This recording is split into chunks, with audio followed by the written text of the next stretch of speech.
Hey guys, welcome back to my channel. So today we need to talk because I just finished reading The Fault in Our Stars by John Green, and I am not even being dramatic when I say I am not okay.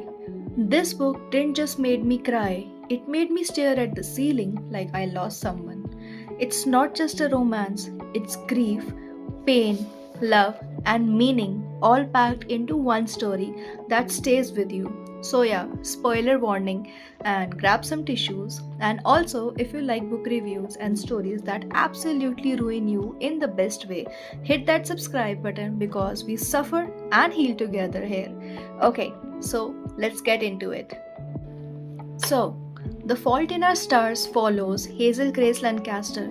She is 16, she has thyroid cancer that has spread to her lungs, and her life isn't about dreams or normal teenage stuff. It's hospitals, oxygen tanks, just surviving.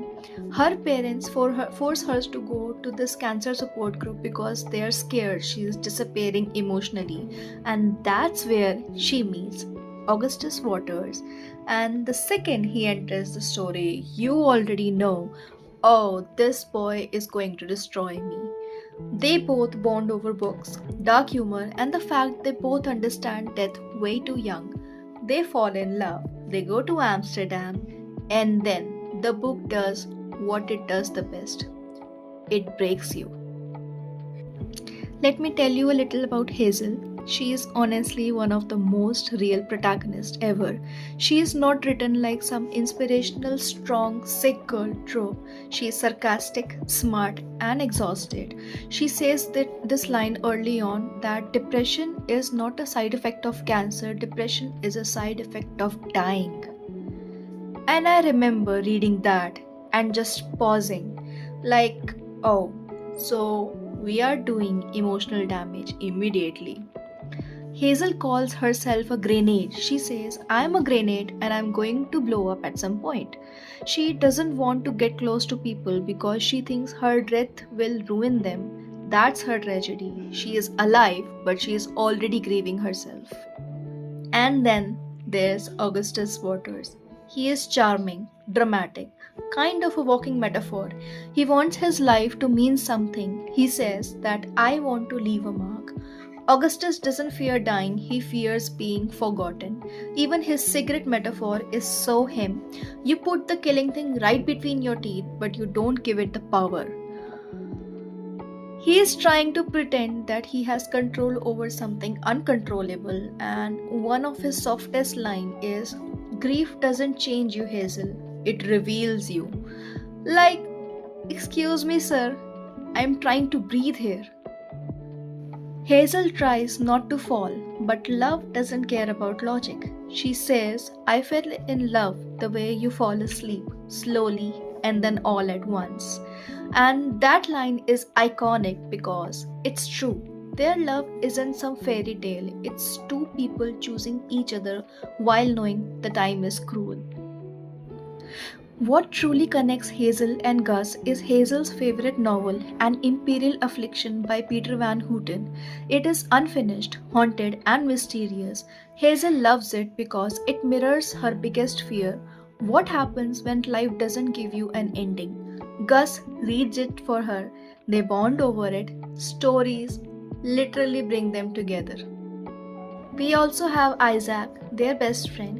He is grief stricken because his girlfriend, who promised not to leave him, broke up with him right before his eye surgery, after which he would be basically blind. His grief is loud and raw. That scene where he smashes Augustus' trophies, that isn't anger, that's grief screaming. Augustus asks him that if he's feeling any better after smashing the basketball trophies, and Isaac says no. Gus quotes this line from An Imperial Affliction that I loved the most in this book. That's the thing about pain, it demands to be felt. And honestly, the quote explains the entire story. Pain isn't optional here, you have to feel it.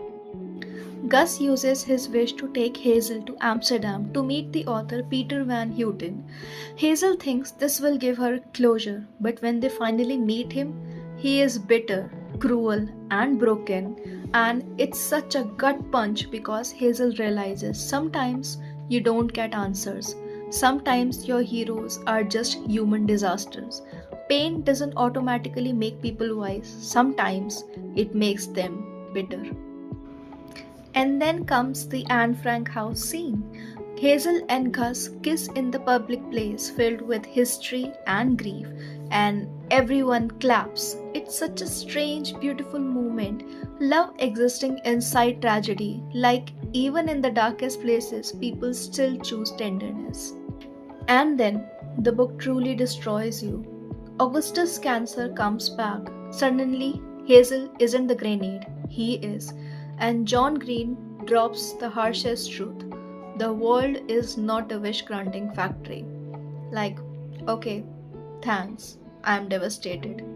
That line is the whole book. Life is unfair. Love doesn't guarantee time. Nothing guarantees anything. Augustus dies, and it's not dramatic, it's just emptiness.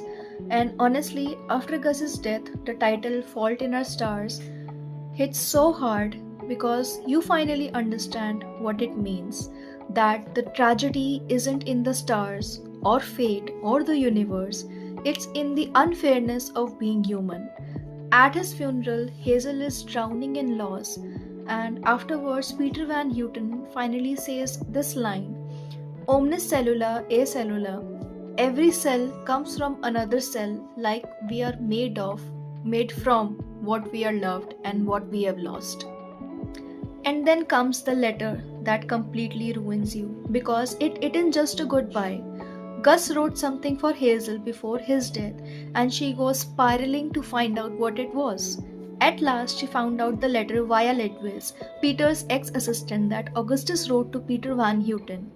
It was actually the eulogy Augustus wrote for Hazel's funeral, the one he promised her before his own death, and in it, the last line, he says, "You don't get to choose if you get hurt in this world, but you do have some say in who hurts you." Hazel ends the book with "I do," not "I did," "I do," because love never stops. So, yeah, The Fault in Our Stars, it's not just a book, it's an experience. It will ruin you softly, beautifully, permanently. Some books are stories. This one is a scar. If you read it, tell me what part emotionally ended you the most. And if you like this review, please don't forget to like, subscribe, and I'll see you in the next one. Until then, happy reading and good luck recovering. Bye.